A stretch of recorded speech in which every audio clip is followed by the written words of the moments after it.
Mark chapter 3. Yeshua went again into a synagogue, and a man with a shriveled hand was there.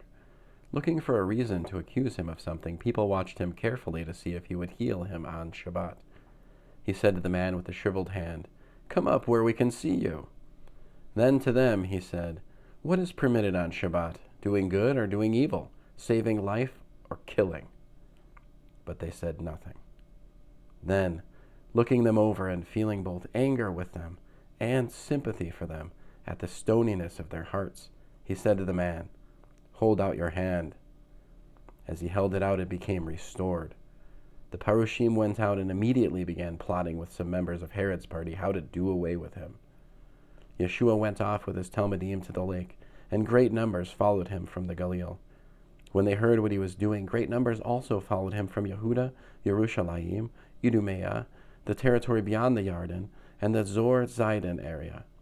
He told his Talmidim to have a boat ready for him, so that he could escape the crush of the crowd if necessary, for he had healed many people, and all the sick kept pressing forward to touch him. Whenever the unclean spirits saw him, they would fall down in front of him and scream, "You are the Son of God!" But he warned them strictly not to make him known. Then he went up into the hill country and summoned to himself those he wanted, and they came to him. He appointed 12 to be with him, to be sent out to preach, and to have authority to expel demons: Andrew, Philip, Bartalmai, Matityahu, Tioma, Yaakov ben Halphai, Taddai, Shimeon the Zealot, and Yehuda from Keriot, the one who betrayed him. Then he entered a house, and once more such a crowd came together that they couldn't even eat. When his family heard about this, they set out to take charge of him, for they said, "He's out of his mind." The Torah teachers who came down from Yerushalayim said, "He has Baal Zebul in him, and it is by the ruler of the demons that he expels the demons." But he called them and spoke to them in parables. How can Satan expel Satan? If a kingdom is divided against itself, that kingdom can't survive.